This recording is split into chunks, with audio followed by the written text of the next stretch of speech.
I'm Farah Duro, and you're listening to the PCOS Revolution podcast.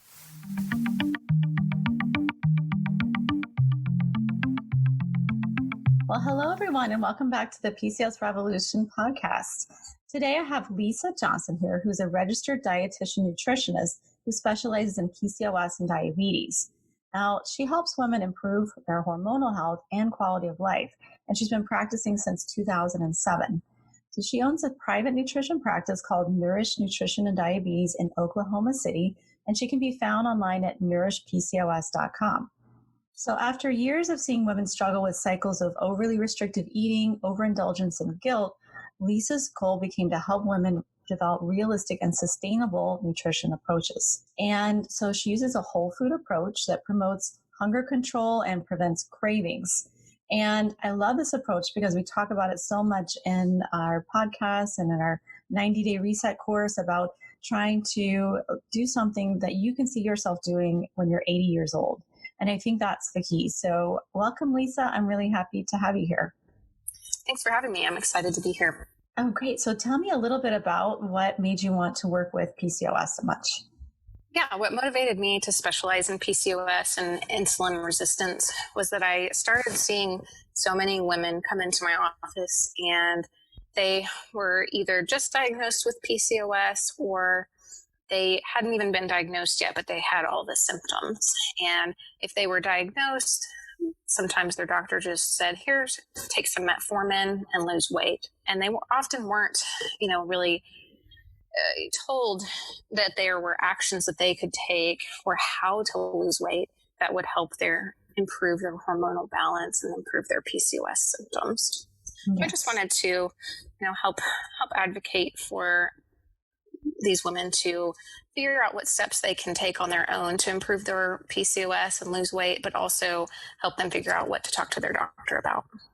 It's definitely so needed. And, we have a lot of questions that come up in our groups and with our patients too, in our clinic about this particular diet or that particular diet. So, and it just, you can kind of fill in the blank, whatever one is, the diet of the moment. And I know it's so complicated because a lot of women would love to lose weight, but it seems like everything you do, it doesn't move the needle. So, what do you recommend when someone has been struggling with diets for a long time and they come to see you and they have a lot of questions about how to get started? What would you tell them? Well, what you mentioned earlier, I really try to help people find approaches that they can do for the rest of their life. So we kind of, talk about what have you tried in the past?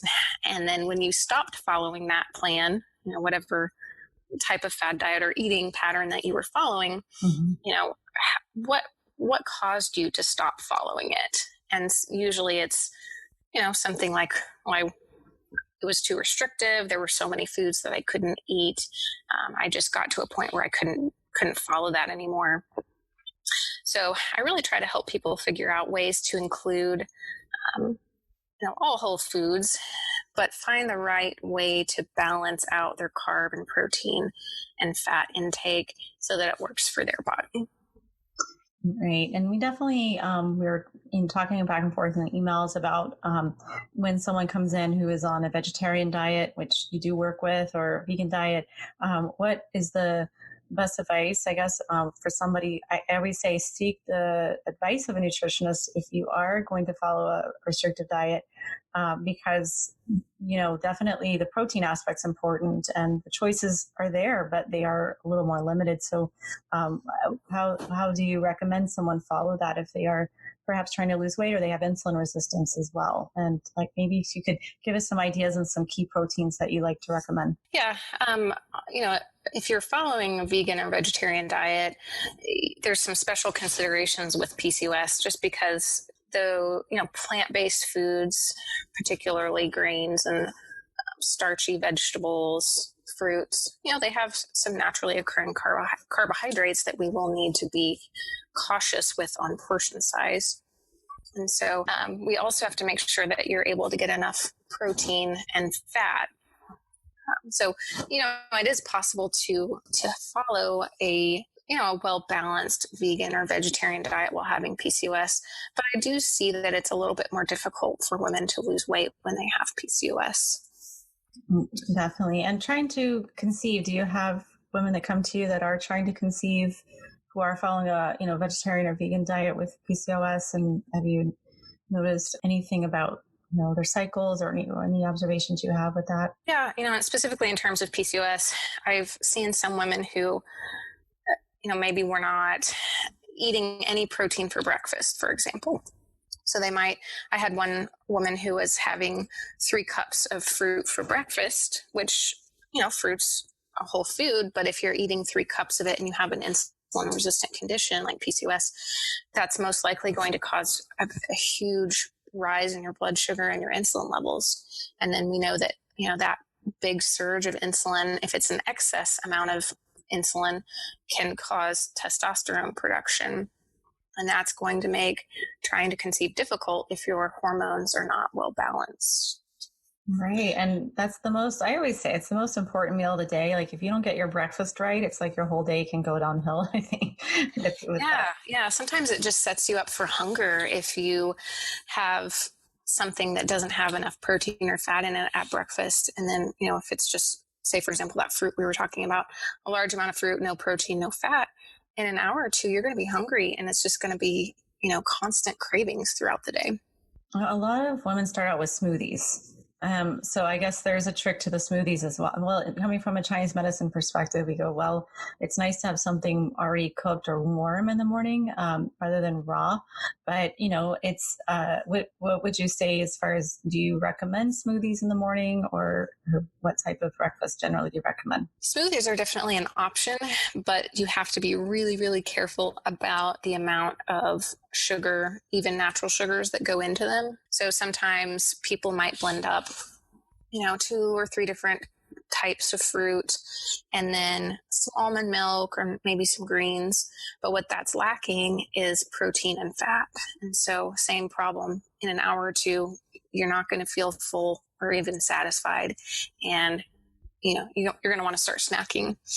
So smoothies can work as long as they have that carb, protein, fat balance and there's not too much sugar in there. So basically any smoothie from a restaurant is probably going to have too many carbs in it because they use a lot of, sweeteners and things to make it taste sweet.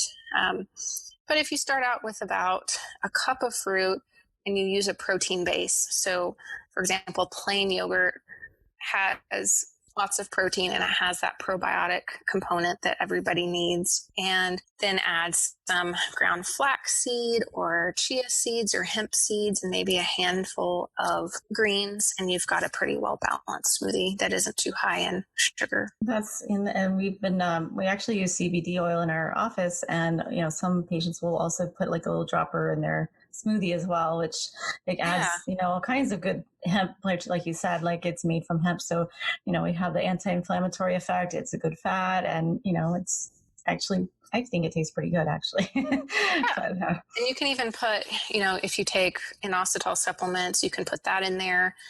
It just kind of blends up. So definitely. Yeah. So that's the key, is the ratios, right? The right proteins, fats, and then, fruits as well. So to balance out, I guess a good rule of thumb is, do you think like recommending if someone is eating kind of a simple carb to have some protein with that to kind of balance out the blood sugar a little bit, or that sort of thing? Yeah, absolutely. Anytime you have a carbohydrate, you want to make sure that you're not eating it by itself and pairing it with that protein and fat. Carbohydrates don't have to be completely off limits for PCOS. It's just that most people don't have much of a tolerance for it. So, maybe half a cup to 2/3 of a cup a meal of some kind of starchy food, like say sweet potatoes, they're starches. So half a cup to 2/3 of a cup is not much. Right. That is, talking about that portion control too, and thinking about, I guess, dividing up your plate into, if you cut it into like a pie, what would you say portion size, you would need for your, proteins and your fruits and veggies and that sort of thing? Yeah. I mean, if you kind of divide your plate up into 4 sections, one of those sections might be for, that carb component that we talked about, because if you completely avoid carbs, again, people might feel hungry, feel unsatisfied, and it's kind of unsustainable. 2 weeks in, it's like, oh my gosh, I just want some carbs and I'll do anything for it. Right. Your brain is probably craving it too. Like, where's your energy? Yeah. So, people's needs vary depending on how active they are, but just kind of as a starting point for somebody with insulin resistance, about half of a cup of carbohydrates and whole food carbs, unprocessed, unrefined things. And then the other 1/4 of your plate would be for some kind of protein food. So if you are doing, if you eat meat and fish, about 4-ish ounces, 3-4 ounces for somebody of average height would fit there. But if you do plant-based and you're not doing animal protein, then roughly 2/3 of a cup of beans or lentils or something like that to give you some protein. And yeah, for some of our listeners who don't know the difference between processed and unprocessed, like what is the hallmark of that? If you look at in the grocery store and you're saying, okay, I'm going to try going for all unprocessed foods, you're looking for mainly things that are not in packages, or is that mainly what to pay attention to? Kind of. I mean, you want to find things that are not pre-made. So when you look at your grocery basket, is it mostly ingredients or is it mostly products? And if you're seeing a lot of products, then that's usually stuff that's pre-made. For example, breads. There are very, very few breads that are unprocessed, even if they're whole grain. But Ezekiel bread doesn't have any added sugars. It's using a sprouted grain, so it's easier to digest and lower on the glycemic index. If you're doing, any fruit or vegetable, of course, that's a whole food. Even potatoes, sweet potatoes, brown rice, quinoa, those are all options if you're following the portion size and balance rule that we talked about. And we talk and we have a 90-day PCOS reset program that basically talks about the we go into actually reading labels and deciphering labels. And I talk about when my kids were little, I used to give them my phone with a little app called Fujicate, and they would just go around anytime they'd ask me for something in the supermarket, say, okay, you have to zap it with the app and let me know what the grade is, because that little app is so handy. I find, I don't know if you've used it, or you probably have, I'm sure, but it grades your foods, grades A through F. So the process for even the organic, foods that advertise being organic, some of them were coming back like D and F, and, especially the cereal and stuff. So I think, I told them, okay, if it's below a B, you guys can't put it in the cart, Yeah, that's a good idea. And it became a nice game, because then also they started to learn, wait a minute, this is kind of tricking us. Like, it says it's good and it's really not good. And the app is pretty cool. We'll link to it in the show notes, but it actually lists the reasons why it gave it that grade, so that you can see, like, wow, there are some things in there that are not so good. And, you can actually do that in your pantry too, and just kind of zap away. And I think it's kind of fun. Yeah, that's a great idea. And that, makes you start looking at, and a lot of people are already looking at labels and ingredient lists. But, when you look at the ingredient list, sometimes people have other rules, like if it has more than 3 ingredients or 5 ingredients and don't eat it. Well, I would just say, look at the names of the ingredients. So is it whole food ingredients that you would cook with at home, or is it things that you would never be able to find in a grocery store and make a meal with? And so if it's stuff that you don't even know what it is, then of course, not a whole food. Definitely. And they can be very tricky. They slide in all kinds of things under different names. And I think, the whole food industry can be quite tricky. And that's, I just, you say you work with diabetes too, and it just really freaks me out sometimes to see the rate of prediabetes that we see in our office, and just in general in the United States. And, I think that it's not 100% our fault. We do have the food industry that's actually putting these ingredients in the foods that make you want to eat more, but definitely to be aware of what we're putting in our bodies too. It's so important, especially with PCOS and insulin resistance. So I think that's a huge part of it. And so if you could basically say, if one thing you've noticed that you wish every woman with PCOS in the world knew, what would it be? Don't try to avoid getting into, a period of eating as little as possible and restricting yourself so much that it's unsustainable. Mm-hmm. So when we when we try to use certain restrictive eating patterns, where we say, okay, I'm not going to eat any carbs, or I'm not going to eat any grains. That's a lot of times the first thing people try. And like I mentioned earlier, sometimes they might lose weight, and they might stick to that for a couple of weeks. And if you can stick to it longer, that's fine, but not everybody can. So don't feel bad if you have trouble sticking to that. And if you need to include some carbohydrates, that's where the portion and the balance, balancing that out with protein and fat and, vegetables and fiber comes into play. Yes. And it's easy to blame yourself too when things are not working out, like, why am I not, and it can become like you just give up, and that's not good. So I think working with somebody like you who really does guide you through the process a little easier, I think that's important. And we've actually had women with PCOS too that are struggling to gain weight. And that's a whole issue with, a lot of times they are overlooked, saying, okay, well, you must not have PCOS because you're thin. But, this is the problem. They do have insulin resistance, but yet cannot gain weight. So do you work with women who are also struggling to gain weight? Yeah, I've had quite a few women come in who had gestational diabetes when they were pregnant, were not overweight, and still are not overweight after having their baby, and still struggle with insulin resistance, and trying to, find a balance between eating enough, but also controlling our blood sugar and our hormones. Mm-hmm. Definitely. It can be just as frustrating to have someone who, also has been struggling to feel good, to have energy, and to eat the right things, and who might also have IBS or other issues too with food allergies. So it's pretty complex. And I don't know if, you use any food sensitivity testing, but some people think it's great, and others are like, oh, I'm not sure about that. But what is your take on that? Well, I do have some clients that will bring in, I don't do it in my office, but I have some physicians that refer to me who will do the IgG and IgE testing in their offices.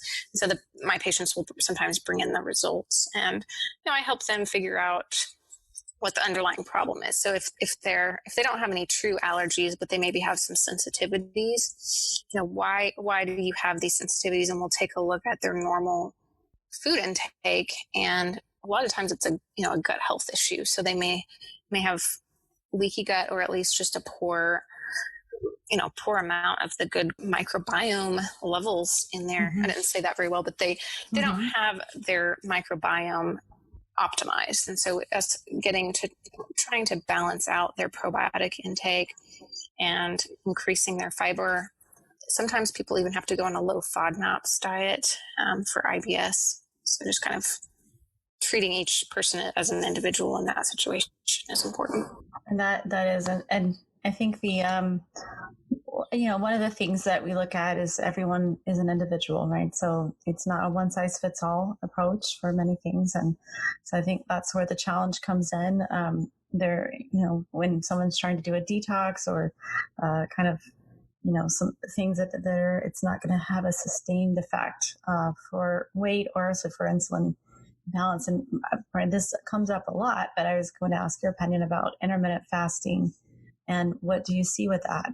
Because I know there's different degrees of intermittent fasting, and then, also different situations where it might be helpful. But what do you use that in your practice, and what do you think about that?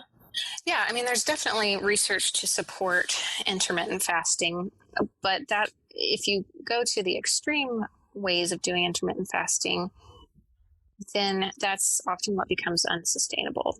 So what I recommend is that you just shoot for a 12-hour fast, and that's something that's sustainable, that can be done every day. It's not making you skip meals and making you feel hungry and have cravings, all morning long while you're trying to wait till noon to eat your first meal. I'm glad you said that, because that's what we tell our patients too. Okay, 7 to 7 or 8 to 8, something doable. But that makes sense. But watching the clock and like skipping breakfast and waiting till lunch to eat, I just worry about that. That when it goes over, you're getting to 15, 16 hours of no eating. I don't know. And some people go days also without eating. So I kind of, what is the boundary there into eating disorder or, fasting? So you have to be careful with that, I think. Right. And there's, everybody's different too. And so, for example, if you have 100 pounds to lose, longer periods of fasting might be okay for you. Mm-hmm. But if you, maybe you don't have much weight to lose or you don't have any weight to lose, that's not really necessary or appropriate or something that you're going to, it's not going to set you up for good mental health. Right. Yeah. And we do see a lot of eating disorders with PCOS. And I think it's for this reason. There's a lot of confusing information and body image comes into it. And then we look at, just trying anything and everything. And the HCG diet and Atkins and so many things. So I think that's where the guidance comes in. And so, there's and also people that are not eating enough, right? So yeah. I've seen that. I see that a lot too. Right. So is calorie counting something that's even recommended anymore? I mean, I don't know. What do you think about it? It depends on how you do it. So if, it's not to say that calories don't matter, but I would definitely say that that where your calories come from and when you eat them matters more. So for example,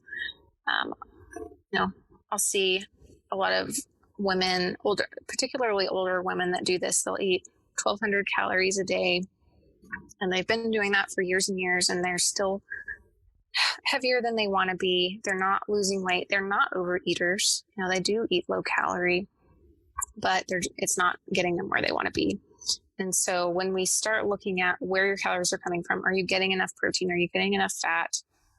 And are you eating 3 well-balanced meals that are similar in size? That helps a lot. So for example, if you're eating a tiny breakfast with no protein, a tiny little lunch, and then by the time dinner rolls around, you're really hungry and you eat 800 of your 1,200 calories, that's not going to work because you're going to get a big insulin surge and, store that excess energy as body fat. That makes total sense. Right. And also the fact that, adding, as you get older, I think adding more exercise is kind of a necessity. Like you can't burn the rate that you were burning before without some exercise into that equation, I think. So that's important. And so it's not just calories in, calories out, which is what so many of us have been told that for so long. And it's like, if that were that simple, then that's a different story. But yes, nobody would be in this situation. We wouldn't have these obesity rates and things if that was the case, because there's a lot of people that are not eating enough calories. And if you could think of something that you've noticed that's been a huge help to your clients, what would that be? I know you talked about Ovasitol, which I like as well. I think that's been super helpful for our patients with fertility, regulating their cycles, even helping with mood and that sort of thing. But what would you say would be something that could really boost somebody's quotient of getting their food on track and, their nutrition and that sort of thing as well for your clients? So many different things. Support is important, and just having somebody to, to follow up with you and to help you along the way is really important, because if you do this on your own, sometimes if you don't have variety in your diet and somebody coaching you and saying, okay, let's try some new foods, let's get some variety in here, you'll get burned out. And so anything you can do to improve variety in your diet and not get burned out and have support is helpful. Ovasitol, there's quite a few studies showing that inositol supplements in a certain dose are helpful in promoting insulin sensitivity and balancing hormones. Blood sugar testing is not something that I've mentioned yet, but that's also a way to help you figure out what your body can handle. So I think you've mentioned that in one of your podcasts where you encourage people to figure out, test their blood sugar at home and see what it's running after you eat a meal. And, that helps you figure out, is that a good meal for me to eat or not? Yeah, and it's easy to get I can't talk today, a glucometer at a drugstore or that sort of thing, and try it out, right? I mean, I think and a lot of people don't do that until they actually have diabetes. But if you have PCOS or high insulin levels with, not even a diagnosis of diabetes, that you can still be having some high blood sugars and just not know it. So let's say I'm going to go start testing my glucose tomorrow. When I wake up, what is a good range that you like to see for someone who's doing like just a waking glucose? Fasting, within 5 minutes of waking, should be less than 100 milligrams per deciliter. If you're between 100 and 125, that most likely means you're possibly pre-diabetic, or you have some insulin resistance going on. But then your post-meal blood sugars are just as important to look at as well. So testing 1 and 2 hours after a meal occasionally. You don't have to do it all the time. Just do it every once in a while and see what's happening. If you test before you eat, then test 1 hour and 2 hours after your first bite. Is your blood sugar spiking up to 200? And if so, then that it shouldn't be going that high if you don't have diabetes. Right. And it's great to keep a journal, right? Or keep this information handy. And I think if I were your provider, I would love it if you came to me and said, hey, this is what I've been doing. Here's my glucose. This is what happens when I wake up. This is after I eat. Here's all my labs that I've gotten, from my providers. I mean, that is just like, wonderful if someone comes in with that information, and that doesn't happen often, but if it does, that's great. And if we look at the most, sometimes we have just one glucose or insulin that's been done in the past year. It's kind of hard to tell with one, but we say, well, exactly. maybe there's a need to repeat it. And a lot of times I'll see it at like 100 or 101, and they're not really even flagging it. And I think that's like, why wait till you have diabetes, right? Why don't we do it now and catch this now? Yeah. So I think catching onto this early and trying, like you said, with the glucometer, just pricking your finger a couple times a day just to see where you are. And then if you're noticing big swings, then it's time to definitely go to your doctor and start with a nutritionist and really try to, get ahead of the curve before it gets worse, for sure. Yeah. And a lot of people will have normal A1C levels, and that A1C is just a lab that measures your blood sugar average over the last 3 months. So some people will even have normal or slightly pre-diabetic A1C levels, but they're having huge shifts in their blood sugar after meals. And they may not be aware of that. And so that's where that blood sugar testing comes in on your own. And your doctor may not prescribe it to you. You may have to, pay out of your own pocket to actually get that glucometer. Well, I always say be the squeaky wheel. And I think it's really important with, in general, with your own health, to just take control and say, I really need to take initiative and do this. So if you're feeling dizzy sometimes after you eat, if you're feeling, if you do have PCOS and you've never had your glucose tolerance test or any of those things, I think it's important to reach out, because these are the new standards that have come up where you should have these kind of tests performed, and your doctor should be ordering it. If they're not, then definitely go out and hopefully you can get someone to definitely work with you. But in the meantime, as you're waiting to find that provider, I don't think there's any harm in checking your blood glucose, right? Yeah, that's really good advice. And so how about if, you could just give advice for somebody who needs to lose at least 50 pounds or more, where should they start? Start with making sure that you are getting a fist size of low starch vegetables every lunch and every dinner. And so many people are just not eating enough fiber and enough nutrient dense vegetables to help them get the nutrients they need and also feel full.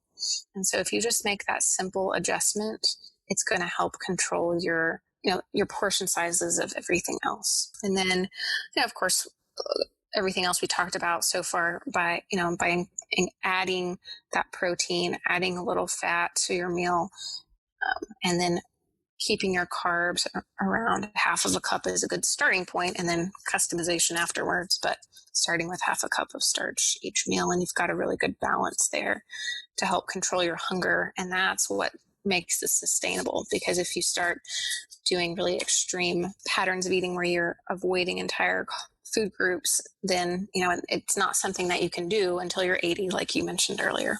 And it's so important to have a big range of things that you like to eat too.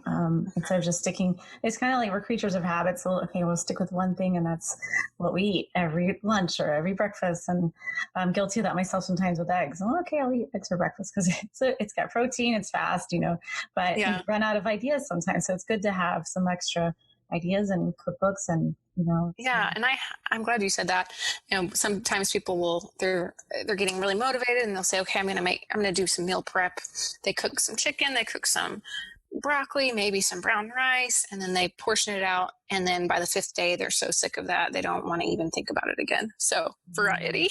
And I do have on my website, nourishpcos.com, I have a free meal plan just to help give you some ideas.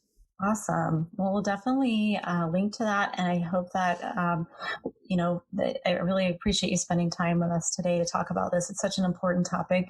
And I'm so glad that you're addressing this as well. So thank you guys for listening. And I will see you guys next week.